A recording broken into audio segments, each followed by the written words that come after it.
Stéphane Soumier sur BFM Business. Messieurs les vendeurs, c'est 4 minutes sont pour vous avec Rodolphe Bonas, le patron de CA.com. Vive les vendeurs, on le dit pas assez. Voilà. Vive les commerçants. Voilà, vive les commerçants, vive les vendeurs. Exactement. Sans eux, rien n'est possible. Sauf que ils affrontent une sacrée révolution. Voilà. Alors on va pas parler de la sacrée révolution qu'ils sont en train d'affronter. Rodolphe Bonas, c'est un baromètre que vous faites Omni Retail, donc la vente partout. Exactement. Baromètre annuel que vous faites, c'est ça? Exactement. C'est la deuxième édition là. Deuxième édition. Alors enseignement clé. On ira tout à l'heure parler de la tablette là, mais enseignement clé. Voilà. L'ensemble de ceux qui nous écoutent aujourd'hui. Voilà, il y a quelques enseignements très importants. Le baromètre, comme son nom l'indique, mesure en fait les points d'achat des Français. Exactement savoir où vous réalisez l'acte de confiance ultime qui consiste à donner votre argent en échange d'un bien ou d'un service. Donc avec l'explosion des nouveaux médias et des nouveaux canaux, c'est vrai qu'on n'y voyait plus trop clair. Donc ce baromètre, il a vocation un peu à ranger un peu la maison et à dire finalement où ça se passe et quand ça se passe. Il y a des enseignements extrêmement intéressants. Le premier, c'est qu'on avait longtemps imaginé qu'en fait un client qui basculait dans le digital, resterait dans le digital et il serait digitalisé du début jusqu'à la fin. C'est tout l'inverse. Les Français, quand ils testent un point d'achat, qu'il soit digital ou autre, en fait, ils en testent plein d'autres. Ils se mettent à tester l'achat au producteur, ils se mettent à tester les magasins. Vous voyez comme quoi la multiplicité des canaux d'achat se met à démultiplier le commerce. Ça rend les choses encore plus compliquées. Moi, je me souviens très bien de ce que me disaient les vendeurs numériques ou digitalisés, comme vous dites. Ils me disaient, la première commande à 5 €, faut pas la rater parce que derrière suivra la commande à 500 € qui, celle-là, accrochera définitivement le client. Eh ben, tu parles. Il n'y a plus de clients définitivement accrochés. C'est ça l'idée. Les clients aujourd'hui sont d'une grande liberté de zone d'achat. C'est-à-dire que, même si vous transformez l'essai et si vous faites bien votre boulot de vendeur vis-à-vis du client, c'est pas pour ça qu'il va revenir. C'est la raison, exactement. C'est la raison pour laquelle vous devez d'être présent sur l'ensemble des canaux, parce qu'à un moment, de plus en plus, le client a envie qu'on lui raconte une histoire en magasin, puis il a envie de la terminer chez lui devant sa télé, puis il a envie parfois même de la terminer dans sa voiture, dans les embouteillages, à l'arrêt ou quoi que ce soit.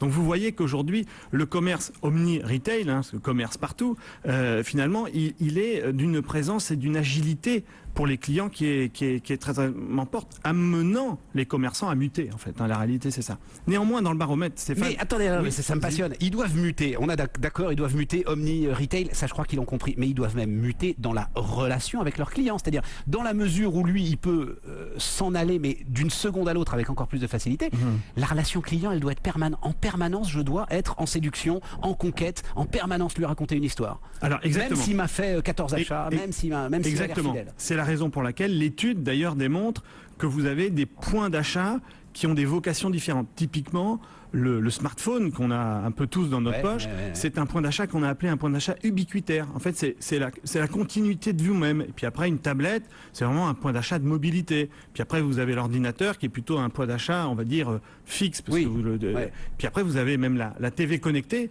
qui est un point d'achat devant votre télé. Parce que je crois que... Ça démarre, ça? Alors, c'est tout à fait... c'est négligeable. Non, tout à fait négligeable. Néanmoins, il y a un phénomène considérable, c'est que 76% des Français qui regardent la télé ont un double écran, un autre écran avec eux.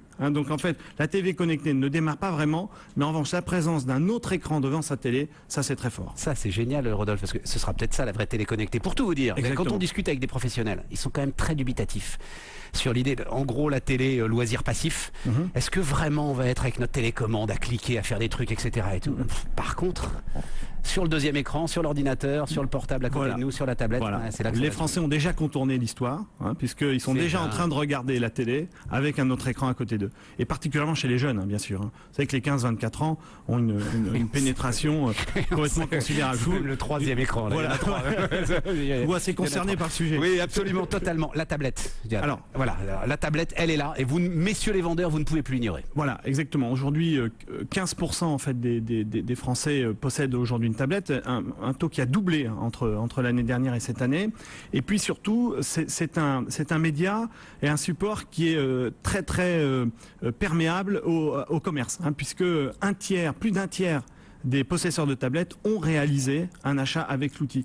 Ce qui est, à contrario, pas forcément le cas sur le smartphone. On pensait que le smartphone serait un outil de transformation de commerce considérable, et d'année en année, on se rend compte que finalement, ça pénètre assez mal. Vous voyez comme quoi, finalement, il y a des outils qui se prêtent à une logique transactionnelle et d'autres un peu moins. Mais sur la réalisation de l'acte d'achat, ça ne veut pas dire que le smartphone n'a pas été clé dans la façon dont j'ai conduit ma conviction. Oui, voilà, c'est ça. Voilà, bien sûr, c'est-à-dire que le chemin du smartphone est très clairement un chemin informationnel, de comparaison de prix. Vous savez que plus de 80% des Français utilisent des comparateurs de prix, donc c'est quand même considérable. Donc là, en effet, il remplit sa fonction informationnelle, mais ce n'est pas un support transactionnel. C'est pas à l'endroit où je vais donner ma confiance, mon numéro de carte bleue, par exemple. La morale de l'histoire, Rodolphe, c'est qu'il faut être absolument partout en permanence, quoi. Alors, il faut être absolument partout en permanence, et aussi un élément qui ressort dans l'enquête, il ne faut pas l'oublier, c'est que la zone de confiance d'achat des Français préférés reste le magasin, Stéphane. C'est-à-dire 80% des Français